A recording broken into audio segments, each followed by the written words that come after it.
had a keynote address by Keiki in which he painted a certain picture of poetry that I think gives us all food for thought. So it feels appropriate to start this reading with a poem about poems. Periodically when poets get together, they wonder why on earth they're writing poetry, why they aren't doing something a little more lucrative, a little more glamorous, a little more high profile, a little more consequential in public perception. For a poem still unborn. Over tea, we wonder why we write poetry. 10 people read it anyway. 3 are committed in advance to disliking it. 3 feel a vague pang, but have leaking taps and traffic jams to think about. 2 like it and won't mind telling you so, but don't know how. Another is busy preparing questions about pat ironies and identity politics. The 10th is wondering whether you wear contact lenses. And we, as soiled as anyone else, in a world addicted to carbohydrates and conversations without pauses, still groping among sunsets and line lengths and slivers of hope, for a moment unstained by the wild contagion of habit.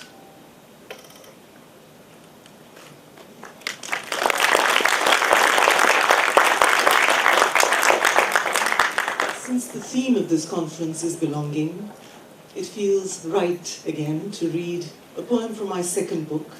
It's the title poem.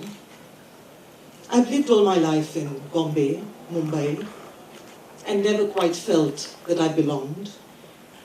And now that I actually spend a great deal of time away from the city, I've started calling myself a Bombayite. That's the nature of the city. It seems to evoke extreme responses, as we all know. And I admit that I'm guilty of both extremes. I love it. I love to hate it. Where I live. I live on a wedge of land, reclaimed from a tired ocean, somewhere at the edge of the universe. Greetings from this city of L'Oreal sunsets and diesel afternoons, deciduous with concrete, Botoxed with vanity.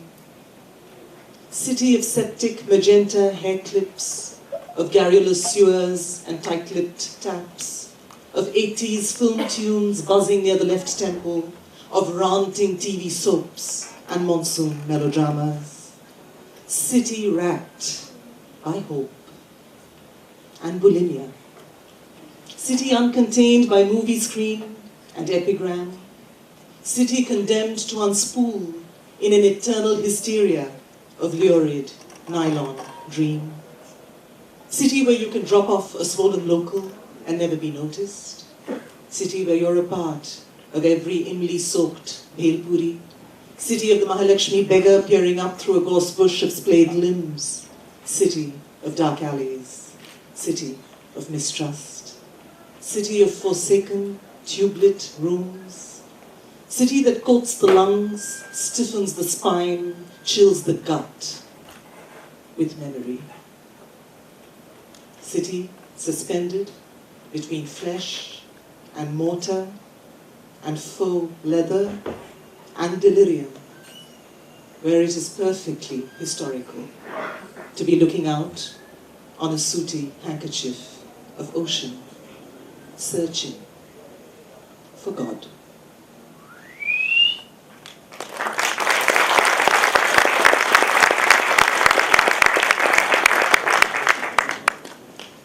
Maybe it's because we live in a subcontinent that's always being reminded of its ancient heritage.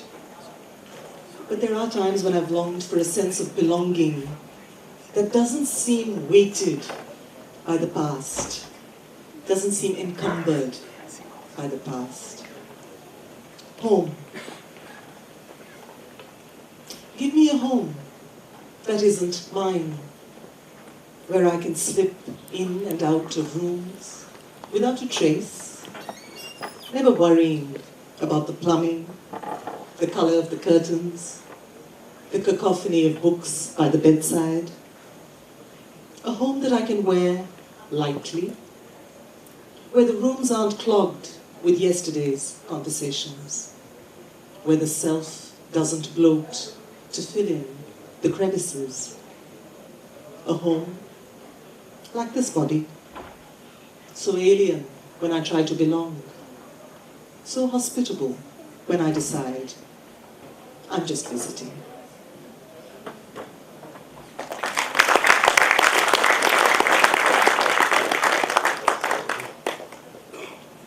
It feels like time for a particular rant of a poem. I was just discussing this a moment ago with Jerry. I read this poem only periodically, and only when questions of belonging are being discussed. It's a rage poem. It's a poem addressed to a Welsh critic. But it could just as well have been addressed to any of the voices that tell us how to belong. Whether it's the voices giving us decrees or diktats on how to be woman, how to be Hindu, Muslim, modern, ancient, contemporary. To the Welsh critic who doesn't find me identifiably Indian. You believe you know me, wide-eyed, Ing-lit type, from a sun-scalded colony, reading my Keats, or is it yours, while my country detonates on your television screen? You imagine you've cracked my deepest fantasy. Oh, to be in an Edwardian vicarage, living out my dharma with every sip of dandelion tea, and dreams of the weekend jumble sale. You may have a point. I know nothing about silly midons. I stammer through my Tamil, and I long for a nirvana that is hermetic, odor-free, bottled in Switzerland, money back guaranteed. This business about language, how much of it is mine? How much yours? How much from the mind? How much from the gut? How much is too little? How much too much? How much from the salon? How much from the slum? How I say verisimilitude? How I say Brahadaranyaka? How I say Varaparam? It's all yours to measure. The pathology of my breath, the halitosis of gender, my homogenized plosives about as rustic as a mouth-freshened global village. Arbiter of identity, remake me as you will. Write me a new alphabet of danger, a new patois to match the chola bronze of my skin. Teach me how to come of age in a literature you've bark-scratched into scripture. Smear my consonants with cow dung and turmeric and godhuli. Pity me, sweating, rancid on the other side of the counter. Stamp my papers, lease me a new anxiety, grant me a visa to the country of my birth. Teach me how to belong the way you do on every page of world history.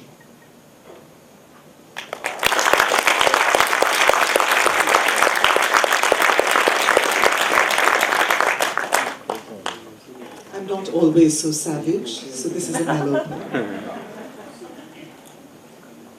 When people are often asked, particularly poets, what causes they espouse, I wonder what tribe, what constituency I could call my own. And so I finally decided I'd found my cause. I speak for those with orange lunchboxes. I speak for those with orange lunchboxes who play third tree in an orchard of 8 in the annual school play, who aren't head girls, game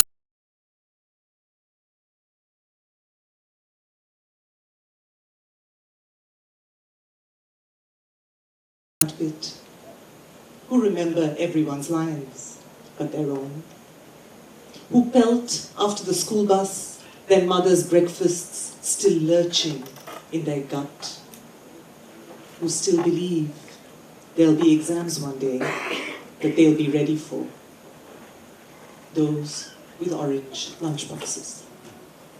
I speak for them.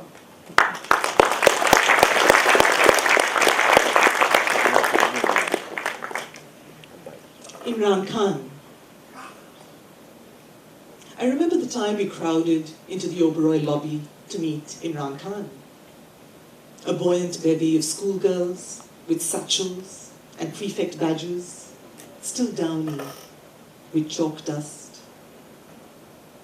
We called him on the lobby phone and were dazed when he answered, until we realized it was just a floor manager in cahoots with a shop owner who told us he'd driven away minutes ago in a green Mercedes and was unlikely anyway to be interested in sweaty Class 8 kids with the smell of lunch on their breaths. When we went home that night, something had already slunk into our hearts. Something clammy, like shame, at our nerve, our bumbling forgetfulness of that old lesson that many are called, but few chosen.